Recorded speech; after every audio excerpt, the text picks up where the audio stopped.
ಈ ರಸ್ತೆ, ಈ ಗಾಳಿ ಮತ್ತು ಈ ಎಂಜಿನ್ ಸೌಂಡ್ ಇದಕ್ಕಿಂತ ದೊಡ್ಡ ಪೀಸ್ ಆಫ್ ಮೈಂಡ್ ಬೇರೆಲ್ಲೂ ಸಿಗಲ್ಲ. ಬೈಕ್ ಹತ್ತಿ ಎಕ್ಸಿಲೇಟರ್ ತಿರುಗಿಸಿದ್ರೆ ಸಾಕು, ಮನಸ್ಸಲ್ಲಿರೋ ಎಲ್ಲ ನೆಗೆಟಿವ್ನು ಹಿಂದೆ ಹೋಗುತ್ತೆ. ಆದರೆ ಈ ಪಯಣದಲ್ಲಿ ನಮ್ಮ ಜೊತೆ ಬರೋರಿಗಿಂತ ನಮ್ಮನ್ನ ಕಂಡ್ರೆ ಆಗದೇ ಇರೋರೇ ಜಾಸ್ತಿ, ಹೌದಲ್ವಾ? ಇವತ್ತು ಸ್ವಲ್ಪ ಅವರ ಬಗ್ಗೆನೂ ಮಾತಾಡೋಣ. ನೋಡಿ, ನಮ್ಮನ್ನು ಕಂಡ್ರೆ ಆಗದೇ ಇರೋರಿಗೆ ನಾವೇನು ಕೆಟ್ಟದ್ದು ಮಾಡಬೇಕಂತ ಏನಿಲ್ಲ.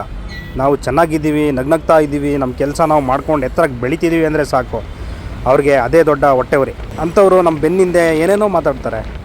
ಅವನಿಗೆ ಅಹಂಕಾರ, ಅವನಿಗೆ ಕೊಬ್ಬು, ಅವನು ಹೆಚ್ಚು ದಿನ ಉಳಿಯಲ್ಲ ಅಂತ ಏನೇನೋ ಕತೆ ಕಟ್ತಾರೆ.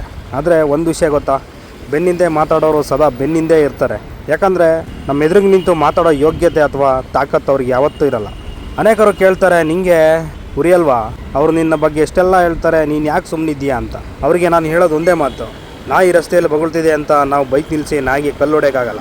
ಆಕ್ಸಿಲೇಟರ್ ಕೊಟ್ಟು ಮುಂದೆ ಹೋಗ್ತಾನೆ ಇರ್ತೀವಿ. ಯಾಕೆಂದರೆ ನಮ್ಮ ದಾರಿ ನಮಗೆ ಮುಖ್ಯ, ನಮ್ಮ ಗುರಿ ನಮಗೆ ಮುಖ್ಯ.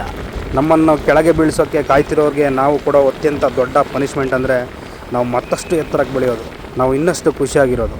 ನಿಮ್ಮನ್ನು ದ್ವೇಷಿಸೋರನ್ನು ನೋಡಿ ಯಾವತ್ತೂ ಬೇಸರ ಮಾಡ್ಕೋಬೇಡಿ, ಅವರನ್ನು ನೋಡಿ ಮಜಾ ತಗೊಳ್ಳಿ. ಯಾಕಂದರೆ ನಿಮ್ಮ ಆಟವನ್ನು ನಿಮಗಿಂತ ಜಾಸ್ತಿ ಶ್ರದ್ಧೆಯಿಂದ ನೋಡ್ತಿರೋ ಫ್ಯಾನ್ ಅಂದರೆ ಅವರೇ. ನಿಮ್ಮ ಸಣ್ಣ ಸೋಲಿಗೂ ಕಾಯ್ತಾ ಇರೋರು, ನಿಮ್ಮ ಗೆಲುವನ್ನು ನೋಡಿ ಒಳಗೊಳಗೇ ಉರಿಯೋರು. ಜೀವನದಲ್ಲಿ ನಮ್ಮ ತಂದೆ ತಾಯಿ ಆಶೀರ್ವಾದ, ನಮ್ಮ ಜೊತೆ ಇರೋ 4 ಒಳ್ಳೆ ಮನಸ್ಸಿನ ಗೆಳೆಯರು ಮತ್ತು ನಮ್ಮ ಶ್ರಮ ಇಷ್ಟವಿದ್ದರೆ ಸಾಕು. ಯಾರೋ ಮೂರನೇವನು ಬಂದು ನಮ್ಮ ಕ್ಯಾರೆಕ್ಟರ್ಗೆ ಸರ್ಟಿಫಿಕೇಟ್ ಕೊಡೋ ಅಗತ್ಯವಿಲ್ಲ.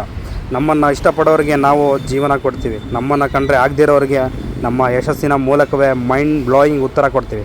ಸೊ ಲೈಫಲ್ಲಿ ಯಾರೋ ಕಾಲೆಳಿತಿದ್ದಾರೆ ಅಂತ ರೈಡಿಂಗ್ ನಿಲ್ಲಿಸ್ಬೇಡಿ. ಹೆಲ್ಮೆಟ್ ಹಾಕಿ, ವೈಸರ್ ಡೌನ್ ಮಾಡಿ, ಫುಲ್ ಆಕ್ಸಿಲೇಟರ್ ಕೊಟ್ಟು ಮುಂದೆ ಸಾಗಿ. ನಿಮ್ಮ ಗೆಲುವಿನ ಸದ್ದು ಅವರ ಉರಿಯುವ ಸೌಂಡ್ಗಿಂತ ಜೋರಾಗಿರಲಿ.